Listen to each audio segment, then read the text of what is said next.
must constantly look at things in a different way.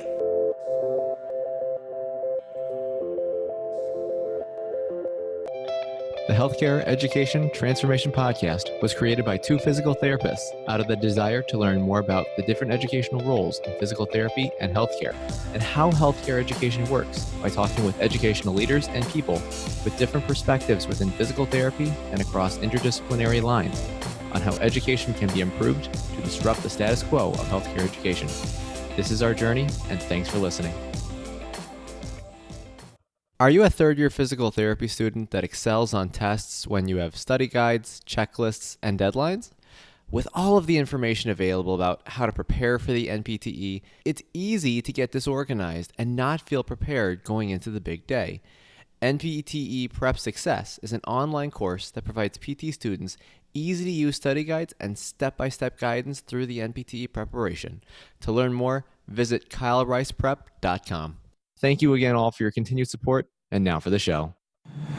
Hello, everybody, and welcome to another episode of the Healthcare Education Transformation Podcast. I'm your host, F. Scott Field, and we're coming to you live from sunny Clearwater, Florida during the SSPT Live 19 conference. I have here today a very special guest, Asha Gummadi. Can you tell us a little bit about your educational journey and how it led you to where you are today? Thank you, Scott. That's kind of you for having me. Hello, everyone. This is Asha Gummadi. I'm a physical therapist with 14 years of clinical experience. I have pursued my master's at Mass General Institute of Health Professions in Boston.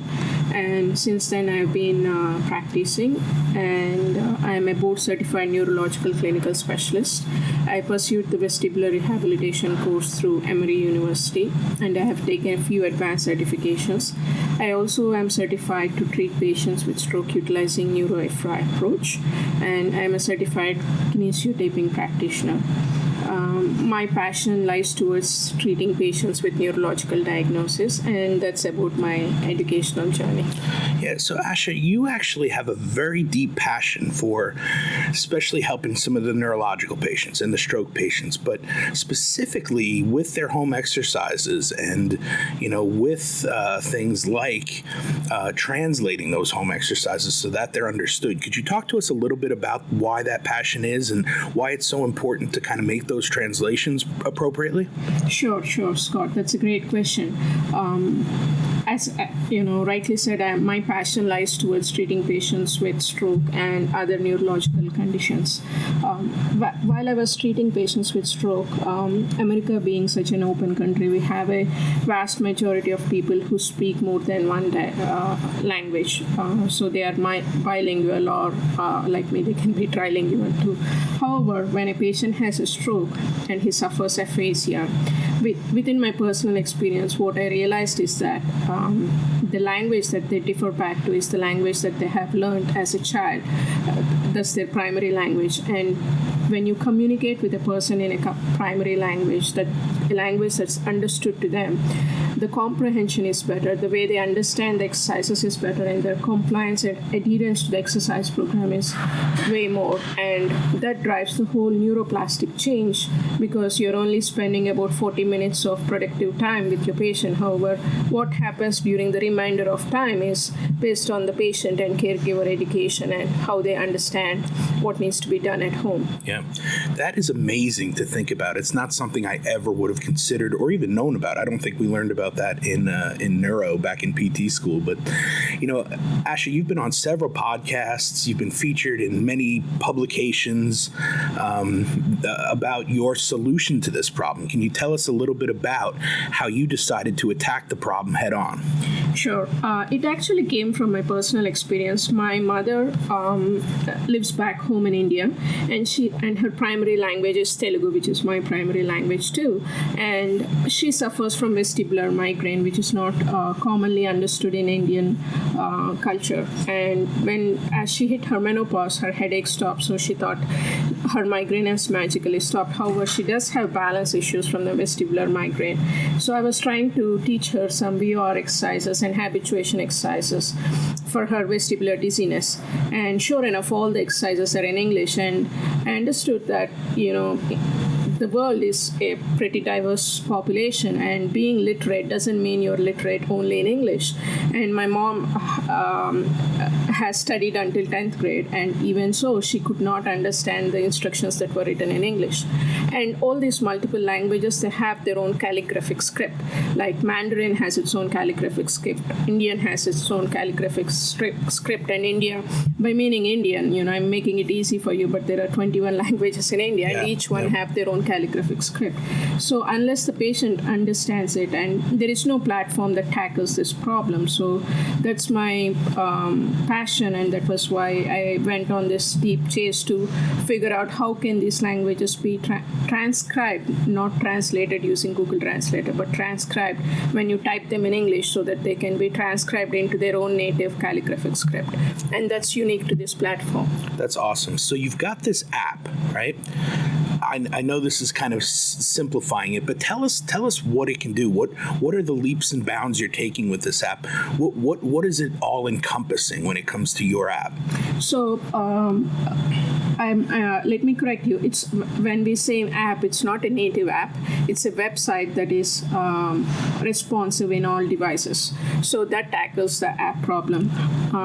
So the application in itself, in addition to issuing home exercises and customizing them to your patients, it also tracks adherence to the exercise program. So when you give your patients an exercise link through a web link, which could be shared through email or text, the patients can record in the exercise platform if they are having pain performing the exercise.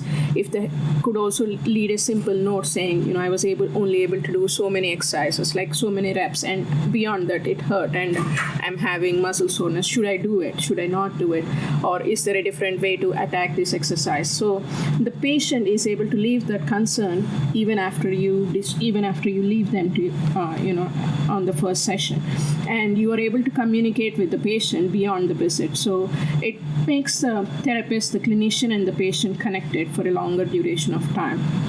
In addition to this, it attacks a major problem of healthcare shortage, clinician shortage. We have a telerehabilitation interface that is also HIPAA compliant. So we issue the exercises through a web link. We talk to the patients live one-on-one through a teleconference, and we make them understand these exercises. We have them perform these exercises by watching the videos, and having a health home exercise program built into the telerehabilitation interface makes the visit successful. So even though you're not hands-on with the patient, the caregiver training and the hands-on skills, and even orthopedic exercises like McKinsey, flexion-based, extension-based exercises for low back pain, shoulder pain, they're all addressed, and the clinician is successful because of both of these. Well, that is absolutely amazing how much that covers. I just love it. We're so thankful to have brilliant minds on the podcast week in and week out. We like to ask all of our guests this one final question. If you could change one aspect of higher education, whether it be physical therapy or otherwise related, what aspect would you change and how would you change it? So that's a interesting question. I would like education to be accessible to clinicians. So by meaning healthcare education, as a person of a foreign national, the price that is associated with the credit hours in universities is not affordable to many of us. So we had to take huge loans, and I'm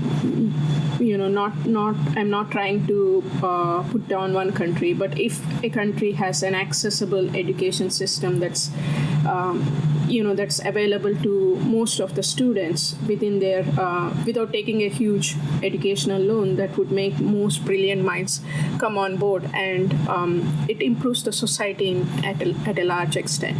Yeah, absolutely. I think Evidence in Motion is trying to do something like that with their 2-year DPT models where, it's predominantly online curriculum, and then the students fly in for labs every so often. South College was the first one, I believe.